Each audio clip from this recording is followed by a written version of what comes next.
Good day guys. Today I am coming to you to do a video on a few shows I've watched over the last couple of months, some of them more recent than others, and they all kind of have the theme of really dark, suspenseful, conspiracy kind of themes. So 3 shows I am going to be doing today, kind of similar in when I last did my 3-in-1 review of the recent monster shows I had watched. If you're interested in that, I will leave a link in the cards for you above. But this one is kind of a different sort of theme, and the shows are The Pale Horse, The Family and His Dark Materials. So let's get started. I tend to keep things in the order as of what I've watched, so I'm starting today with The Pale Horse. I watched this one back in April of this year and I gave it a 3 out of 5 stars. So it's a 2-episode mini drama series that came on the BBC, and it sees Mark Easterbrook, a man with everything, the perfect life, until it's not. Beneath the surface he's still very grief-stricken about the terrifying loss actually of his first wife Delphine. This show is actually based off of a book. I believe it's like a gothic classic literature book I've not read, but I'm kind of interested in picking up just to kind of compare and see if I prefer a little bit more to this, because I feel like the show in itself wasn't as creepy as I'd expected or as scary as I'd hoped. Unfortunately, it just kind of missed that mark for me. It had this hint of foreboding and uneasiness throughout, so I think it held those kind of atmospheric suspensions in the air quite well.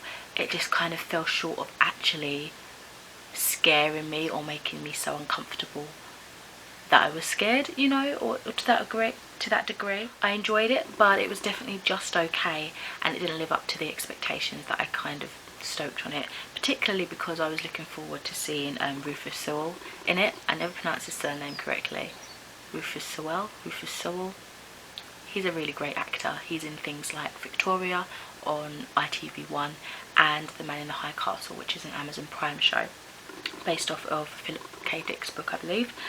But honestly, it gave me the Rufus content that I was seeking for, I really wanted. I really find him as an excellent actor. But yeah, I think for me, the whole atmosphere was just lacking.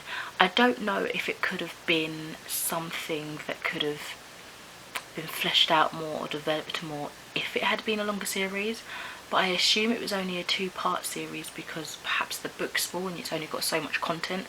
So I guess if it deviated and made a longer show, it would have gone well away from the premise of the book, in my thoughts. That's my theory. But yeah, it had all the right things. Sorry, the fridge is now clicked on.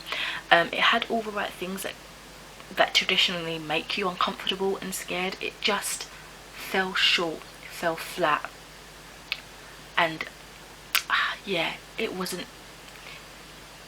Yeah, I believe I remember the intro making me the most uncomfortable. That intro is kind of creepy, if I'm thinking of the right thing.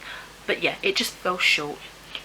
But I'll definitely be keeping an eye out on the book, because I feel like perhaps that could get to those desired feelings quicker. Not quicker necessarily, but more satisfactory, I guess. Moving on, we have got The Family, which I watched in May. And it doesn't seem like a very promising reviews, does it? Because I gave this one a 2 stars. So this is a limited series on Netflix, which I now know does not mean it's going to run out eventually and you've only got a limited time to watch it. I now know it just means it's 10 or less episodes. For the longest time I was like watching limited series that I was interested in, or kind of freaking out that I was going to miss them in time because I thought they were just going to expire and come off, and I'm like, but why would they do that? I like the way my hair's flicking. Anyway, it's a political documentary on this cult, and this is actually based on a real life situation. So The Family basically is a group that managed to get really into the grooves of political figures to spread their message of Jesus and what they perceive to be the correct way of living, I guess. And they definitely targeted like people in power, and so it's based off a book that is based off of real life. So one of the men, he joined The Family years ago, I think in order, he wanted to be a writer, and I think he just wanted life experiences to talk about, and he'd heard about this and he wanted to kind of know. but it was way more sinister than I believe he'd anticipated, and he kept a diary throughout his whole experience there. And I believe this diary of sorts has been adapted into, like, you know, not just a diary, it's written in a way that tells you about what the family does, this and that. I think it might name names as well. And that was released, and it basically brought to light this cult that very much were working under the scenes. They were very subtle and sneaky in working their way into power, because it was never something that was outright done. Outright, if you knew about the family, it was just kind of like a religious order, a brotherhood, that sort of thing. But underneath, they were more sinister, gaining power in order to spread their word and reap the benefits from it. Unfortunately for me personally, it just had a bit too much political intrigue that I felt like I couldn't follow it as best as I would have liked to. Again, perhaps if I had the book, I could read it through and highlight and kind of understand it a bit better, but you would have thought that something in a visual format would get the message across easier. I don't know. Maybe I just lacked, again, yeah, I wonder, maybe I lacked the context of the family originally, but then if this is a documentary, it's supposed to give you the basis of it first. I just feel like maybe the basis wasn't as basic as I personally would have appreciated. I don't know. And then it got to the point where I was just getting bored, and I was so often lost in the information that we were given, particularly when it was very heavily related to, you know, power, political intrigue, that sort of stuff. Yet when we were actually learning about the guy's time in the family, in like this frat house sort of thing, that was interesting, because you could feel, I don't know, obviously it's dramatized for visual enjoyment and that, but you could feel how he felt uneasy at times. It's weird to try and rate real life, because obviously this is a documentary based on real life experiences, so I guess the rating is just a reflection of my understanding and my enjoyment of the overall presentation of these facts, and the dramatisation of the entertainment kind of scenes, because they do act out some scenes that are more like the diary entries, as I would imagine. But yeah, unfortunately it didn't pack a punch as much as I was expecting. I kind of wanted, again, to be way more creeped out. It was definitely sinister, it made me uncomfortable, but the whole idea that this hidden organisation is kind of working sort of under the scenes, like with people in power, it just makes it show even more how people in power are puppets. Do you know what I mean? That is uneasy to think about, but the way it was presented, it was just too heavy on the political part for me to follow with, you know? So there's that. And lastly, his Dark Materials, which I watched in June, or I finished watching in June. Yeah, this is season 1. It seems to be that there will be a season 2, and I gave this one a 4.5 stars. Just need a tea break. This is the one that I've written the most notes for, so bear with. So despite being incredibly excited when I first saw the trailer, and excited for the cast as well, it took me way longer to get to this, because I was umming and erming about whether I would reread the books again based on a book. And I was also a little nervous because the only other visual representation of these books that I had seen is the Golden Compass movie, and the only bits that I remember watching were bits that I did not enjoy. So I was worried that it would end up taking a route like that and just butcher it even more. But I believe straight away when I did finally pick up an episode, or put an episode on, Philip Pullman's, I don't know if he's the screenwriter, I might be making that up, but I'm pretty sure he was a bit more involved. Don't quote me on that, but I feel like, I can't remember if it just said based on the novels by Philip Pullman, or if it said he was some sort of director or something as well. I can't remember. I probably should have fact checked that first, but hey ho, I've said it now. So anyway, I did decide to stop faffing about and just check out the show. I think the reason I dragged it out for as long as I could, because this is a show that came out in January, I believe. Yeah, it was one of the new 2020 shows of the BBC, just like The Pale Horse was, I believe.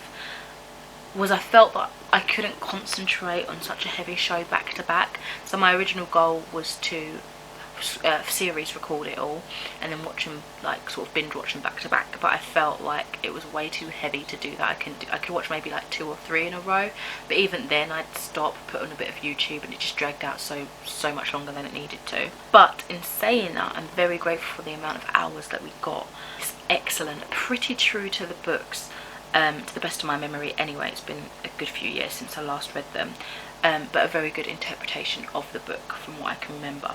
I actually feel like this production specifically actually makes the concept easier to follow than the books do. From what I can remember reading them when I was like 12, 13, maybe a bit younger, the idea and concept of dust, which is one of the main sort of themes in this, was a bit confusing for me, but this really does sort of take it and explores it in such a way that's easy for anyone to understand and jump in, and just get a love for these works, and hopefully perhaps go back and read the books at a later stage. The design in itself kind of looked more modern than I was expecting. Like when I envision it in my head, it looks a little bit more, not Victorian, I don't mean that, but a little bit more dated in my mind, whereas these seem a little bit more modernised. And I don't know if that was just the portrayal, the desired aesthetic, but it threw me off a little bit. The second episode in particular was rather different. It gave rise to a notion so soon that is really the whole point of the book. I thought it would have taken a little while to build up into it, especially given the fact that there was, what, 10 episodes, and each episode was near enough an hour long. I thought it would have waited maybe until the third episode, or maybe till the very, very tail end of the second episode. But yeah, I don't remember this happening, and I wasn't too keen on it at first. Now I do have a spoiler second, it's for just a second here. When this finger goes down, you can skip ahead until it disappears, so I'll keep this finger up until I finish talking. But I've written here that I remember the magisterium crossing over to modern day Oxford, but I found this a little jarring. It seems like BBC are really liking their old times meet modern world. For example, Dracula, the BBC adaptation that also was a new show for 2020, I feel like they also had that weird modern vibe, and if you've seen it, you know what happens in terms of timelines and stuff. So that was interesting. Okay, end of spoilers. I really enjoyed how the show, for me, was much clearer in regards to the relationship of religion in this, and how heavy religion is in this concept of dust. I just realised I haven't really told you what it's about. So basically, his Dark Materials follows a young character, Lyra. She grows up in Oxford University because her uncle Azrael, basically he's like an explorer, a scientist, and she is a burden that he doesn't want to keep. So she's kind of looked after, educated at Oxford, but she's so keen for adventure. She wants to follow him, and she hears something about dust, and how everybody in, like, basically anybody in terms of power, science, anything like that, are keen to experiment about what this dust is. But it's very sinister. Children are going missing, and it leads Lyra on this quest to find her best friend Roger, who has been taken. And yeah, there's characters called the Egyptians, who a lot of their children are being taken as well, and it's just this big adventure of finding these lost children, or these stolen children, the significance to dust, and also the underlying connection to religion. So it is very interesting. I feel like it is explained very well in the show compared to what I could understand in the book, you know. The acting was phenomenal. Particularly I loved McAvoy as Lord Asriel, and the amazing Miss Keane as Lyra. I also like the low-key representing of X-Men because McAvoy is Xavier, and Keane is I can't even remember her name because I haven't seen the full film of it, but she's in Wolverine as another little Wolverine character. Cannot remember her name, but yeah, I like that low-key ripping of the X-Men universe. Also the actor that plays Roger, he was really good as well. I also saw him in, I think it was the third episode of this year's Doctor Who, and it was really cool to see him in like a different role, because yeah, he seems to have quite good talent. Yeah, it definitely looks like they were beginning to merge the first and second book, because when it comes to certain plot developments, I believe in the book it was introduced at the very, very end, and then it kind of takes up the second book, which I believe is is it the Subtle Knife, or is it the Amber Spyglass, which is the second one? I can't remember. But they brought it in much earlier, which at first I was a bit iffy for, but I guess it establishes it so it's easy to follow when the next series comes out, because I believe the next series is happening next year, probably around the same time, January time. And I guess they wanted to make sure that that was kind of in your mind, otherwise it'd probably be like, oh, it's another thing to concentrate, because it is such a complex show. And I feel like if you don't have an understanding, yes, it's easy to follow, but there's some of those nuances that, for me, for example, I was like keywords and stuff I was waiting for that I sort of had knowledge of. So I guess the fact that they've sort of buried that notion in your head just makes it easier to carry over for next year's series. So yeah, that one I gave a 4.5 stars. And as you can see, although these were very suspenseful, very kind of creepy, eerie sort of shows, some of them did fall flat. His Dark Materials, for me, although it took me the longest to watch, was phenomenal. Very good. Definitely far better than The Golden Compass, or what I can remember of it, the movie with Nicole Kidman. So yeah, those are some of the kind of weird, creepy, suspenseful TV shows I've been watching so far this year. Let me know if you've watched any of those, what you think. Perhaps recommendations on shows that maybe the similar concept to the Power Horse of the Family, like cult kind of documentaries that do it better, in terms of like entertainment of, you know, facts giving but making it easy to follow. I'd love to have some more recommendations. But yes, I will speak to you in another video soon. Bye.